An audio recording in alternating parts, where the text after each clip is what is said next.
एक ऐसी कंपनी जो बड़े बड़े सरकारी इंफ्रास्ट्रक्चर प्रोजेक्ट्स को जमीन पर उतारती है, वो अब पहली बार पब्लिक मार्केट में आ रही है। लेकिन सवाल ये है कि क्या ये एक मजबूत दाव साबित होगा या फिर इसमें कुछ ऐसे जोखिम हैं जिन पर गौर करना बेहद जरूरी है। चलिए आज इसी की गहराई से पड़ताल करते हैं।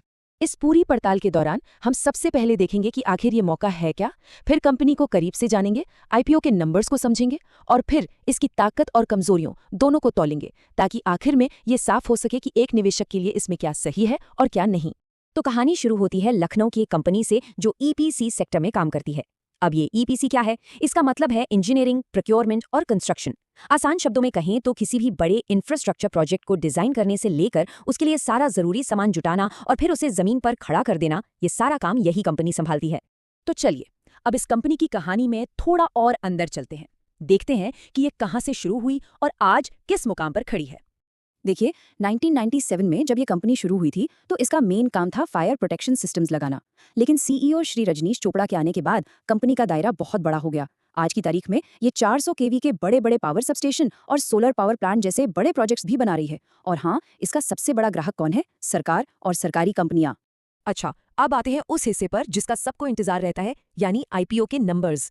आखिर ये ऑफर आंकड़ों की जुबानी क्या कहता है? तो कंपनी इस आईपीओ के जरिए बाजार से 48 करोड़ रुपए जुटाने की कोशिश कर रही है। ये रकम इसे एक स्मॉल कैप आईपीओ की कैटेगरी में रखती है। हर एक शेयर की कीमत 75 से 80 रुपए के बीच रखी गई है। जो भी निवेशक इसमें पैसा लगाना चाहेगा उसे इसी प्राइस रेंज में अपनी बोली लगानी होगी। यहाँ एक बहुत जरूरी बात है, इसमें एक दो शेयर खरीदने का ऑप्शन नहीं है। इसमें कम से कम 1600 शेयरों का एक पूरा लॉट ही लेना पड़ता है। ऐसे में आईपीओज में अक्सर ऐसा ही होता है, जो छोटे रिटेल निवेशकों के लिए थोड़ी मुश्किल खड़ी कर सकता है। तो इसका सीधा मतलब ये हुआ कि अगर कोई 80 रुपए के सबसे ऊंचे दाम पर बोली लगाता है तो उसका कम से कम निवेश ही 2,40,000 रुपए का बैठेगा। ये एक बड़ी रकम है जो इशारा करती है कि ये आईपीओ शायद बड़े रिटेल निवेशकों को ध्यान में रखकर लाया गया है। ये है इस आईपीओ से जुड़ी वो खास तारीख है जिन पर नजर रखनी होगी। चलिए, अब जब हम नंबर्स और टाइमलाइन समझ चुके हैं तो जरा कंपनी के दामों की भी पड़ताल कर लेते हैं। आखिर कंपनी खुद अपनी क्या ताकतें गिनाती है?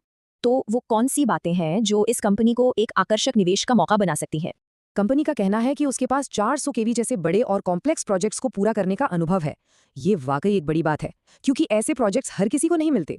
फिर इसके सरकारी क्लाइंट्स के साथ पुराने और मजबूत रिश्ते हैं, जो इसे लगातार काम मिलने का एक तरह से भरोसा देते हैं।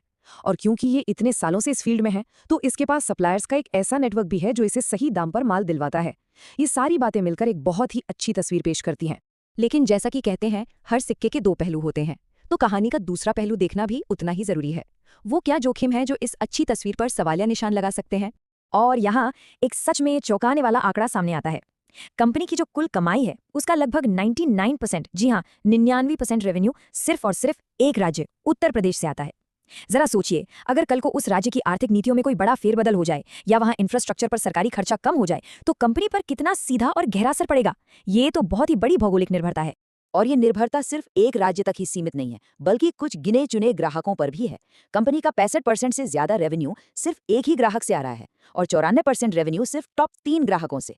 इसका सीधा मतलब ये है कि अगर किसी वजह से कोई एक भी बड़ा ग्राहक हाथ से निकल गया तो कंपनी की कमाई का एक बहुत बड़ा हिस्सा अचानक से गायब हो सकता है।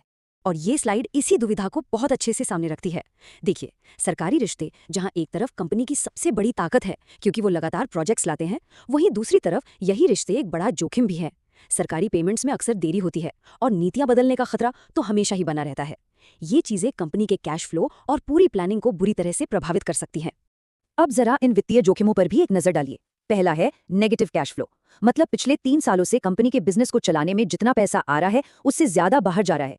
दूसरा, हाई ट्रेड रिसीवेबल्स, यानी बाजार में फंसा हुआ पैसा। करीब 87 करोड़ रुपए ग्राहकों से अभी वसूलने बाकी हैं और इन सब के ऊपर कंपनी पर लगभग 34 करोड़ का कर्ज भी है। ये सभी आंकड़े मिलकर कंपनी की फाइनेंशियल हेल्थ पर एक बड़ा सवाल खड़ा करते हैं। तो इन सारी बातों को जानने के बाद एक निवेशक खुद को एक बहुत ही दिलचस्प चौराहे पर खड़ा पाता है। तो असली दुविधा यही है, एक तरफ है एक ऐसी कंपनी जिसे मुश्किल इंफ्रा प्रोजेक्ट्स का गहरा अनुभव है और जिसके पास सरकारी काम की एक मजबूत पाइपलाइन भी है। वहीं दूसरी तरफ है कुछ बहुत बड़े जोखिम, जैसे एक ही राज्य और कुछ ही ग्राहकों पर बहुत ज्यादा निर्भरता और कैश फ्लो की वो समस्या जो बताती है कि कंपनी पैसा तो कमा रही है लेकिन हाथ में कैश बनाए रखने के लिए संघर्ष कर रही है। तो आखिर में सबसे बड़ा सवाल यही उठता है कि क्या सेफ्टी कंट्रोल्स एंड डिवाइसेस एक ऐसी स्पेशलिस्ट कंपनी है जो अपने छोटे से तालाब की एक बड़ी मछली है और इसी बात पर दाव लगाना चाहिए, या फिर इसकी ये हद से ज्यादा निर्भरता और कमजोर फाइनेंशियल्स इसे एक बहुत ही जोखिम भरा सौदा बना देते हैं। इस सवाल का जवाब ही इस आईपीओ की असली कहानी को तय